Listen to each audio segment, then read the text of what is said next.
this is for the boys!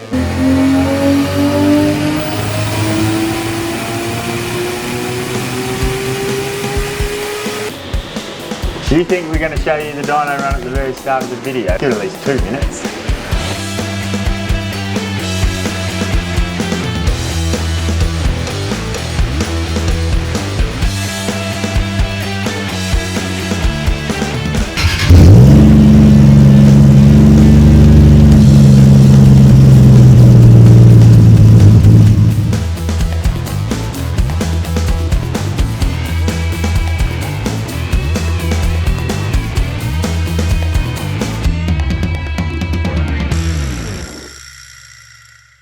Okay, so we got the S15. I don't know if we told you that we were dynoing it or not, but we dynoed the S15. We dynoed the Billet block S15. We dynoed the 2JZ Billet block S15. There we go.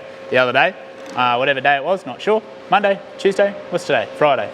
Must have been Wednesday. Anyway, so we took the car over to the dyno, took it over to Mick from Edge, as always, took it there to the man, put it on the dyno sort of Tuesday afternoon, and sort of started working through the teething issues that come along with a build of this caliber. Nothing serious. Got it on the dyno, was running, did all the load work and everything like that. Everything's sweet. Didn't really run into any major issues, just things. Put it on the dyno late Tuesday afternoon, ran through it all, had it all pretty sweet. Happy with it. Had a bit of a primary secondary injector issue where the primaries were actually the secondaries and the secondaries were the primaries, but that's it. Just quick flip that around. And then Wednesday we went back to the dyno with the car still on there and sort of actually started to do some power runs, get some things in the computer, get Mick in the computer and doing things. And pretty much basically the moral of the story is it ended up coming off the dyno at 1,070 horsepower at 30.8 pounds. So really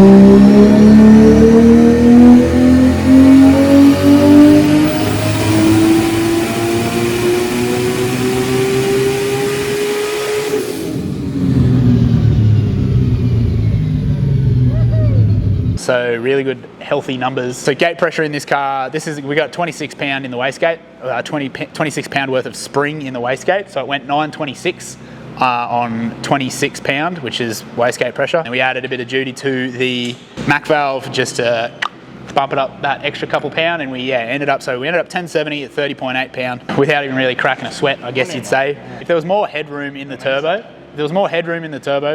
we probably would have kept going. But pretty much where we're at is the turbo is very efficient in that range. So the turbo is very efficient at 1,070 horsepower. We could push it more just to make the number. At this point in time of where this car is at is no real point. So pretty much left it where everything's super efficient and easy. Took it off the dyno, brought it back over, and pretty much we're just buttoning things up now before Jared actually drives it. So setting up all the keypad the way that he wants it with everything on the keypad, buttoning it up. Obviously all the body kit stuff is on, but we want to refine the fitment of it all a little bit more.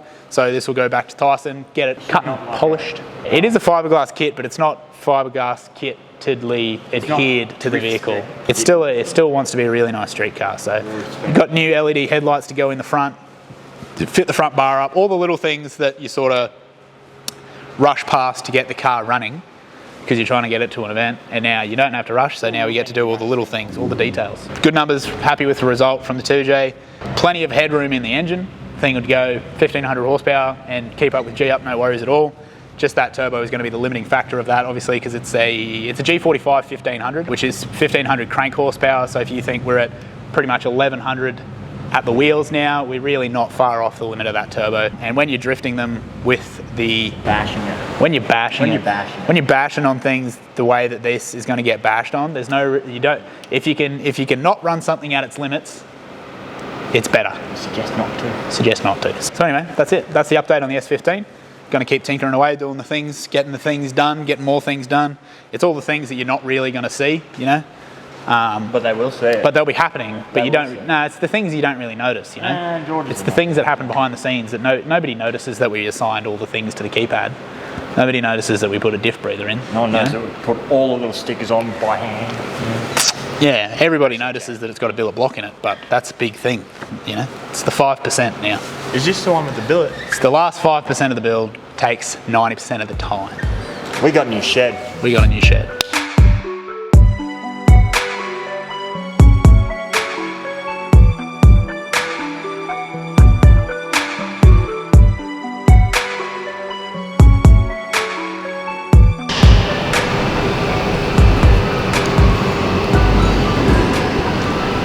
So I've got a new workshop. Hey, Sam.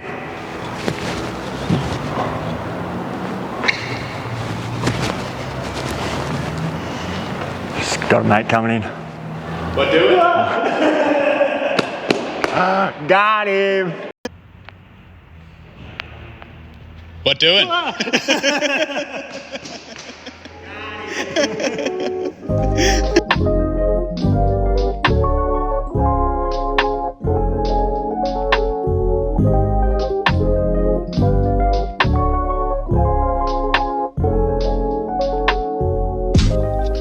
Welcome back to the messy shed. Got another S14 in here, they're multiplying.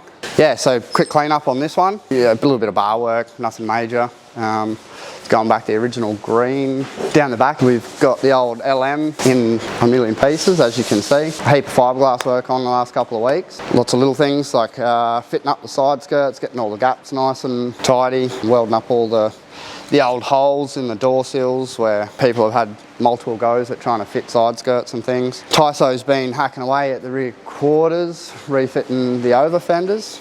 There's been quite a substantial amount of work put in up this end of the car. There was a couple of inches of bog through here, so we've stripped these right back out and we're trying to smooth it back in with as least bog as possible, just to prevent any cracking in the future. I've gone through and we filled all the excess holes in all the wheel arches, put nice neat little nutserts in behind everything.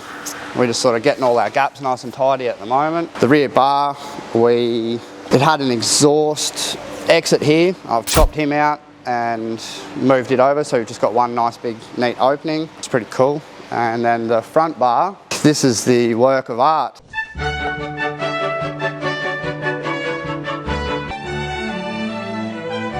We've actually chopped this whole bar in half the whole way through. I've extended it by 20 mil and glassed it back together.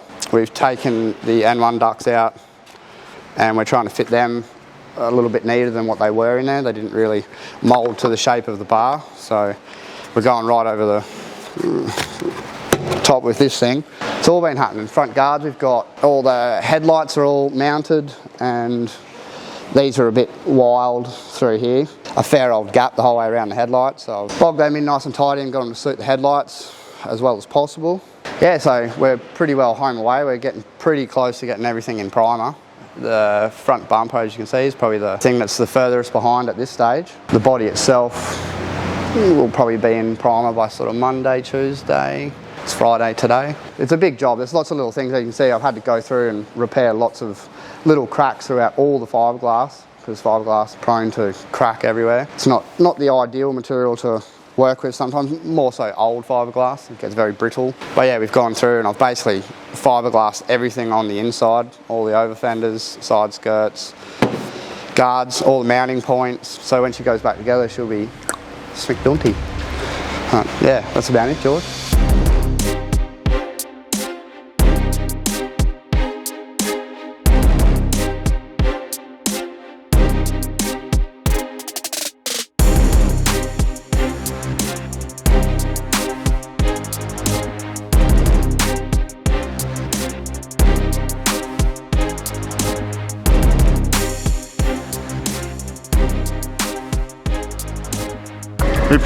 If we were to set this up, I'd probably put it in this corner, because that way it can run up the rail here and it can get rid of all the excess gases that come out of our cold box. Yeah. It should work, right? Yeah. Yeah. Punch a little bit of the 53 over here. Oh, that's not what I wanted. A Red Bull. Ew. Yucky. What are you up to, Sam?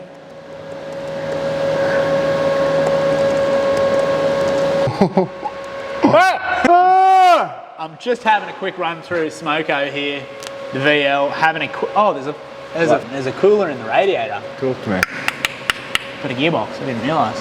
No, it's got to be just water. That can't be right. I'd say it's just moisture. It's just water. Moisture hole. So we're having a quick look. Yeah, I'm just having a quick run over it, see what, sort of see where we're up to, see if we need to get anything ordered on the way, what's left. Pretty much we're just getting this thing up to the wiring stage. So just things like the gearbox is just dummy mounted in there. We've got a converter, but we don't have a flex plate. We need flex plate bolts, engine oil cooler, gearbox cooler, stuff like that, all the little things. Get all that sort of stuff on the way so that it's on the way. The S15's over getting an alignment at the moment. We got the tail lights fixed up in it this morning. They were not reading. They were flashing up some funny things. We had to switch some wires around on that to get them showing what they're supposed to be showing. Got the new headlights in the front as well, brand new LED. They look good. Headlights in the front, they're in there now. We're going to get the alignment where it's going to be, and then it's going to go back over to Kruize and Tyson, and they're going to trim up the fiberglass work for the inners. Yeah, the inners to clear the wheels and set the body gaps and all that sort of stuff. Yes. We've got some body solution. Anyway. That's what I'm doing. I'm writing a list. I got the gearbox. Buzz? G-up Samsonas is all back together. No, we're not talking about that anymore. We are now. Alright, go. G-up Samsonas is all back together. Painted the bell housing this time when it went back together, so it's not actually G-up Samsonas anymore, I don't think. We're probably going to put that in a little S14 or something like that. We're not too sure yet. It might go back in it. We don't really know. For a brief moment. Might be auto. Who knows? Maybe not. But anyway, it's back together. All done. Oh, you won't flip Juddy's drink first, go. Good thing that wasn't first go, was it? No, this will be first go. That wasn't obviously first go, was it? No.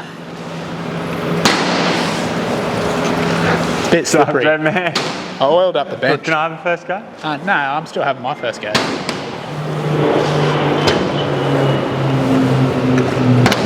Yeah, I see. It's too slippery, you got to do it over there. There you go. It is the bench, bro. I told you, it's too slippery. It is the bench. This grip, yep. Pretty much finished up the exhaust. 4 inches, it's 4-inch exhaust. So we've got a 4-inch dump that runs down, and the dump pretty much joins to more dump, and that dump goes along there. So it goes down, it's just 4-inch system the whole way. We do have one muffler just before the diff, because it is live axle and travel and etc. and 4 inches of fury. We're just going to dump it. Well, we have because we've finished it. We're just going to. It's been dumped at the. It's been dumped at the just before the diff down there, and yeah, like Sam said earlier, running through doing a list, and you would not read about what we got. Right, we got a shed, just like this one. It is. It's very similar, just not this one. Done and dusted. Wow. You heard it here, folks. Heard it here first. He said goodbye, so that must mean we are leaving you today. Like, comment and subscribe. Head over to Facebook and find the giveaway post. Click the giveaway post. Follow the prompts in the giveaway post to enter the giveaway so that you can win $5,000 or a Nexus R5 ECU from Haltech. What he just said. And it's free. It is free, yeah. It's free for you to enter. Costs you nothing. Except a little bit of data to use the internet. Don't you look at me like that, George. I was about to say something off camera. That is it. Goodbye from the big blue house. See you. I don't know the rest of that. What is that? Bear in the big blue house. It is, isn't it? Goodbye, goodbye, good friends, goodbye. 'Cause now it's time.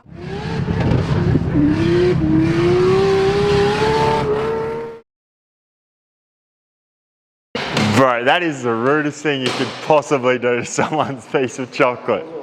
Bro, he just smashed it up. Wait, how's this the end? Oh, you got to put more B-roll in tomorrow if the exhaust finished. Yeah. Copy.